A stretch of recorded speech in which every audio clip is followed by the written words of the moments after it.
Hey everybody, I've decided to make a video showing exactly how I set up all the RGB components on my PC. I received a few requests asking to make a video showing exactly how I set it up, so I'm going to do my best to explain how I did it. This is my first time making a video like this, so just bear with me and I'll try to get through this the best that I can so you can understand how to properly set up the RGB in your system. I'll put links in the description of where you can get each component that I used. But you can also go to the Asus Aura website and it lists all compatible devices, including ones from third-party vendors. So as long as you stick to that list, you should be fine. First of all, a lot of people don't realize, but there are currently two different types of RGB. There's 5-volt 3-pin addressable and the older 12-volt 4-pin standard RGB, which can display only a single color at a time. You can't mix these or even get adapters for them. You must only use devices that require either the 5 or 12 volts. If not, you could damage your 5-volt RGB device if you connect it to a 12-volt header, because it's just too much power for it. So make sure you do your research before buying. My build consists of both. I'm using the addressable RGB for everything except the 2 strips on the side of my case and the 2 strips underneath. I've created a diagram showing exactly how I have it wired. And you can download this diagram in the description from my Google Drive. At the center of my build is the Asus Strix Z390-E motherboard. That is what everything is connected to for me to then control everything through the Aura software. This board has one 5-volt 3-pin addressable RGB header, along with two 12-volt 4-pin headers. I'm using all 3 of these headers. And then I'm using the Asus ROG Terminal, which is connected to a USB 2.0 header. This is how it gets its information from the Aura software. Then to power more devices than what is compatible with just the board and the terminal, I have the Fantex digital RGB starter kit. So to quickly go over this, I have these 4 strips connected to the standard RGB headers, which is strip here, and the 2 underneath. And then I have 7 of the Halos fan frames, 3 up there, and 4 on the CPU radiator, and then 5 addressable strips, 1 at the top, 1 at the bottom, and 3 behind my desk. Those are all connected to addressable headers. The RGB strip on the left side is connected to the first RGB header. The strip on the right is connected to the second header.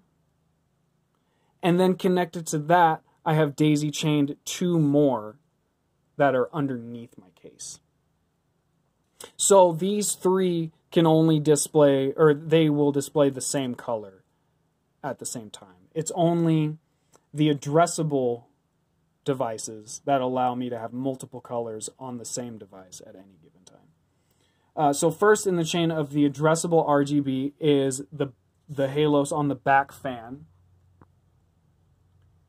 That is connected to the motherboard's onboard header.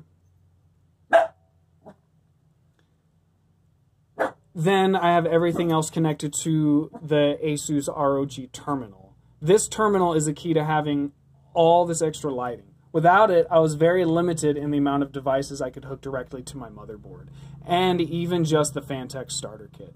The biggest problem is you have to make sure you don't have more than 120 individual LEDs on each header because they can't supply enough power to more than 120 LEDs.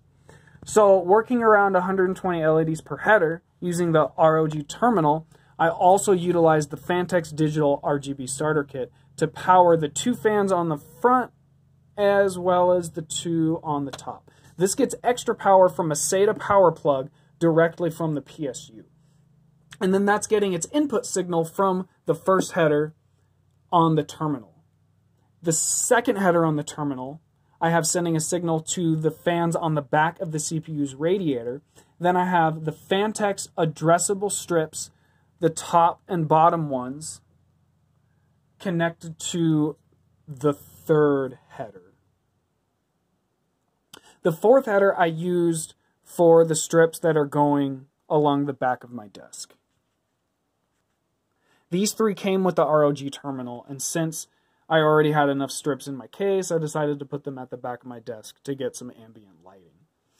I know this seems like quite a bit, but once you figure out how all of it works, it's pretty simple to set up. Cable management was really the hardest thing for me, but it'll obviously be routed differently depending on what case you have and where you decide to place everything. So next, going into the rsync software, there are a couple things I did to finish setting all of this up. Under settings, you'll notice it has a drop-down menu with each addressable header allowing you to set the number of LEDs on each one. So what I did is I counted how many I had on each device. The halos only have 30, and those are all daisy-chained together. For some reason, they all do the same thing regardless of connecting multiple ones together. So I put 30 on each of those. And I'll kind of show you here if I go in and change. So this is on the first header of the terminal. So 30. If I go in and I'll just put, let's say I'll put 5. Press apply or save. And just give it a minute and you'll see that it'll only light up 5. But it does the same on both. It doesn't just like light up 5 on one to be like being one long device. Because that's how the strips are. The strips, you can, they're just wired differently, so you can actually add up the number and put that in. So like there's 30 LEDs on that strip and 30 on this, and since they're daisy chained together, I put 60. I'm going to change that to 30.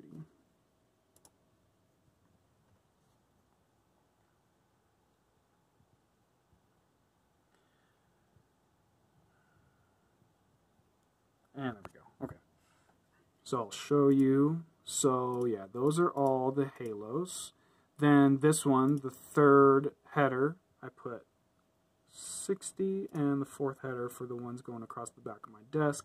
Because I have, even though I have 3 strips, one is 30 LEDs, and the other 2 are only 15, so they're shorter strips. So next part is the calibration. This is only for the standard RGB. Just so click on the RGB headers, and then you'll see calibration right here. You'll click on that, and it'll bring this up. And so you'll select the header. My motherboard only has 2 of them, so I'll click on the first one, press next, and it asks which color does the RGB LED strip light up. And if I look over here, it shows red, so I'll go red next. And then for the next one, it's showing blue. So I'll click blue and next, and then green is last. Done. For some reason, different manufacturers wire theirs differently, and that's why it has this. And since those are Fantex strips, so Fantex wires them differently than Asus does. So, okay, yeah. So once you've done that, you should be good to go. There isn't much more you need to do as far as setup. So at this time, the rsync software, it's not perfect. There's some effects that still don't work properly, or they're kind of choppy. But I normally stick to single colors anyways, just because it uses less than 1% CPU usage. If I choose an effect where the colors change, it can use up to like 6% CPU usage. So I have it on the gradient right now, and if I go up to Task Manager, you can see lighting service, it's showing 5%. But if I come down and go static, or even breathing isn't demanding. So I'll just do static green, apply, come back up here, and lighting service, you'll see it drop down, and now it's 0. So, I mean, 6% still isn't major, but I've tested in gaming benchmarks that it'll bring down my frame rate a little bit. So I just make sure to turn off demanding effects while I'm gaming.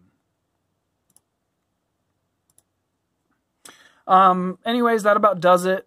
I hope this video has given you a better idea of how this all works and how you can set up your RGB lighting to work with Aura Sync.